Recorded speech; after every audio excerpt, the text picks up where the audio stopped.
గజం భూమి కేవలం 5,500 రూపాయలతో 135 గజాల భూమి కేవలం 7 లక్షలు మాత్రమే. Welcome to our channel. నేను రమారావి. మన కిచెన్లో కాస్త అటు ఇటు చూస్తే అంటే మొత్తం మన దగ్గర ఏమేమి సామాన్లు ఉన్నాయి అని లిస్ట్ చేసామనుకోండి, ఏమేమి రాస్తాం జనరల్గా అందరూ? ఓ 2-3 కుక్కర్లు, ఒక 3-4 బాండీలు, 2-3 పెనాలు, తర్వాత ఏమో డబ్బాలని, ప్లేట్లని, స్పూన్లని, గ్లాసులని రకరకాలు రాస్తాం.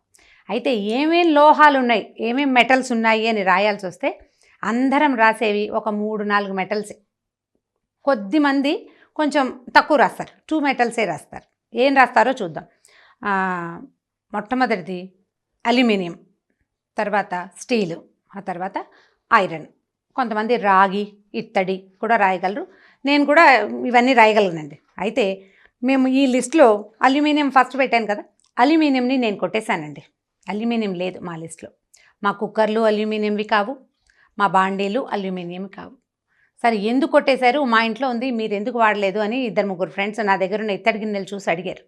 అయితే దీని మీద అంటే కొంతకాలం క్రితం ఒక స్వాతంత్ర సమర యోధుడు ఒక ఆయన, వారికి ఒక 85-89 సంవత్సరాలు ఉంటాయి. ఆయన చెప్పారు, జైళ్లలో ఉన్నప్పుడట, అంటే మన ఫ్రీడమ్ ఫైట్ జరిగేటప్పుడు మన తాలూకు చాలామంది నేతల్ని బ్రిటిష్ వాళ్ళు అరెస్ట్ చేసేవాళ్ళు. అరెస్ట్ చేసినప్పుడు వీళ్ళు జైళ్లలోకి చేరాక వాళ్ళ పని చేయగలిగే క్షమత, వాళ్ళ పోరాట పటిమ, ఈ రెండు ఇంగ్లీష్ వాళ్ళని చాలా ఆశ్చర్యపరిచేవిట. వీళ్ళు ఎక్కువ గంటలు పని చేయగలరు, ఎంతసేపు అరిచినా వీళ్ళకి అలుపు సొలుపు రాదు.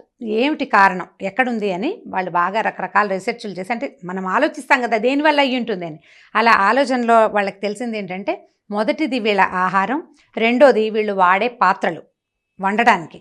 సో ఆహారం మనం అప్పుడంటే హెచ్చుగా అన్నము గోధుమలు కదా, ఏవో రాగులు అవి ఇవి తినేవాళ్ళు. ఇప్పుడు వాడుతున్న చిరుధాన్యాలు బహుశా 100 ఏళ్ళ నాడు 90 ఏళ్ళ నాడు వాడుతూ ఉండుండొచ్చు. వీటన్నిటితో పాటు అవి వండే పాత్రలు ప్రధానంగా కంచు, ఇత్తడి, రాగి, మట్టి ఇవి ఉండేవి మన దగ్గర. స్టీల్ చాలా అంటే చాలా చాలా చాలా తక్కువ. రాచిప్పలు, తర్వాత ఏమో జాడీలు అవి వాడుకునేవాళ్ళం. పదార్థం కంటామినేట్ అయ్యే ఏ లోహము మన దగ్గర ఆనాడు లేదు. దాంతో ఇంగ్లీష్ వాళ్ళు ఏం చేశారంటేట, అల్యూమినియం పాత్రలు ప్రవేశపెట్టారు. జైళ్లలో వండే రకరకాల ఆహార పదార్థాలన్నీ అల్యూమినియం పాత్రల్లో వండించేవాళ్ళు. ఈ అల్యూమినియం పాత్రతోటి వండటం వల్ల వీళ్ళకి అనారోగ్యాలు వచ్చేవి, మోషన్స్ అయ్యేవట, త్వరగా వీక్ అయిపోయేవాళ్ళు. అన్నము శోషించేది కాదు శరీరం, అంటే వీళ్ళు తిన్న ఆహారం వంట పట్టేది కాదు, క్రమంగా బలహీనపడేవాళ్ళు. 10 నెలలు, సంవత్సరము, 2 ఏళ్ళు, 3 ఏళ్ళు జైళ్లల్లో ఉండి బయటకు వస్తే తర్వాత వాళ్ళు తిరగలేకపోయేవాళ్ళు, పరిగెత్తలేకపోయేవాళ్ళు, అలసిపోయేవారు, అనారోగ్యం పాలయ్యేవారు. అట్లా బ్రిటిషర్సు భారతీయులని, అంటే ఈ ఖైదీలని బలహీనులుగా చేయడానికి కనిపెట్టినటువంటి ఈ లోహాన్ని, అల్యూమినియంని మన మీదకి స్వచ్ఛందంగా వదిలిపెట్టేశారు. వాళ్ళు పోయారు కానీ అది మాత్రం మన వదిలిపెట్టలేదు అని ఆయన చాలా వివరంగానండి. నేను ఇంకా వారంత బాగా చెప్పలేకపోయానండి. ఎంత బాగా చెప్పారంటే అది మనసులో అట్లా ముద్రించుకుపోయింది. తర్వాత కాలంలో ఫేస్బుక్లోను, తర్వాత మన వాట్సాప్లో అక్కడ ఇక్కడ అల్యూమినియం మంచిది కాదని, అది దానివల్ల రకరకాల ప్రాబ్లమ్స్ ఉన్నాయని వస్తూనే ఉన్నాయి, వింటున్నాం. కానీ మనం దాన్ని వదిలిపెట్టలేకపోయాం. మొదటిది దాని రేటు తక్కువతనం, రెండోది క్లీన్ చేయటం సులువు, తొందరగా వేడెక్కుతుంది. ఇలాంటి రకరకాల భావాలతోటి ఇత్తడి పాత్రలు బరువు, కంచు పాత్రలు బరువు, అవి తోముకోవటం కష్టము. అల్యూమినియం అయితే సులువుగా తోమేసుకోవచ్చు కాబట్టి ఈజీగా పని అయిపోతుందని మనం ఈజీ గోయింగ్ కోసం అల్యూమినియంనే పట్టేసుకున్నాం. అందరి ఇళ్లల్లోనూ కుక్కర్లు ఉన్నాయండి. అన్నాలు వండే గిన్నెలు అందరి దగ్గర తెల్ల గిన్నెలే కనపడుతూ ఉండేవి. క్రమంగా కొంత అవేర్నెస్ వచ్చాక మార్చుకున్నారండి. నేను దాని మీద స్పష్టంగా ఈ 2 మాటలు చెప్పాలనుకుంటున్నాను అనమాట. కుక్కర్లో అన్నం వండద్దు.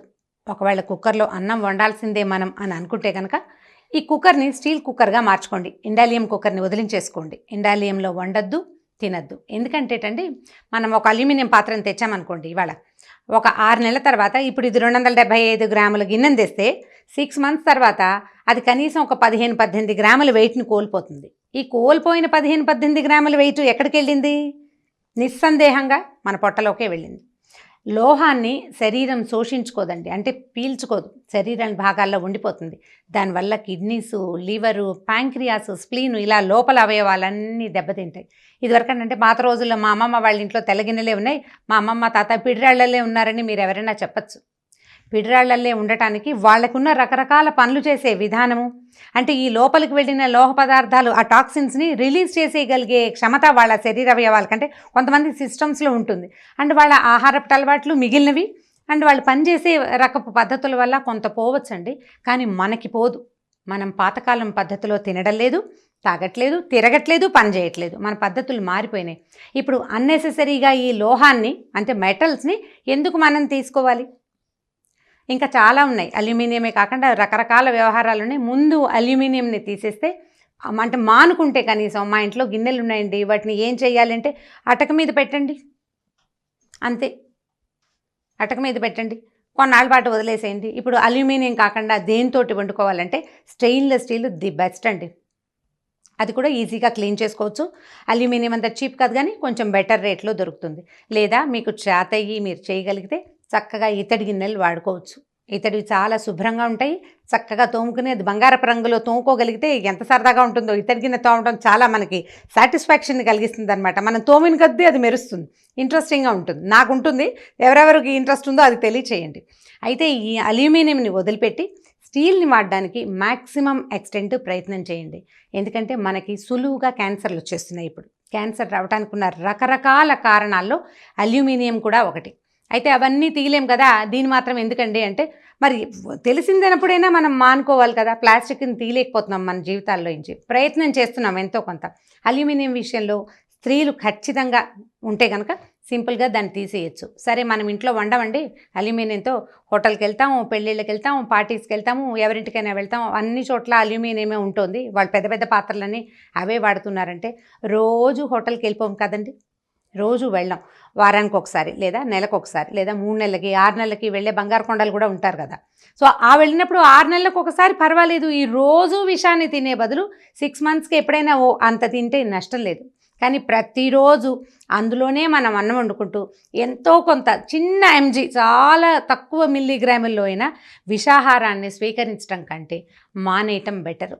ఒక 4 పాత్రలు ఉంటే ఆ 4టి బదులు 4 స్టీల్ గిన్నెలు కొనుక్కోండి. 4 మార్చుకోలేము అని అనిపిస్తే కనుక ఒక్కొక్కటి మార్చండి, 1 by 1. స్టీల్ ఇది మన అల్యూమినియం కుక్కర్లలో అన్నం ఉండదు, విడిగా మామూలు కుక్కర్గా వాడుకోవచ్చు, గిన్నె పెట్టి వండుకోవచ్చు. ఒకవేళ మీరు గిన్నె పెట్టకుండా అల్యూమినియం చిన్న కుక్కర్లో ఒక పప్పు ఈజీగా అయిపోతుంది, కూరలు సులువుగా అయిపోతాయి. పెట్టేసి అంటే తాలింపేసి కూర వేసేసి 2 విజిల్స్ తెప్పిస్తే కూర మృదువుగా ఉడికిపోతుందని కుక్కర్లో కూర చేసుకుంటాం. నేను కూడా చేస్తాను.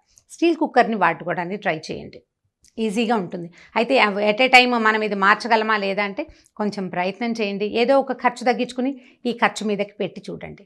కుక్కర్లు మార్చేయండి.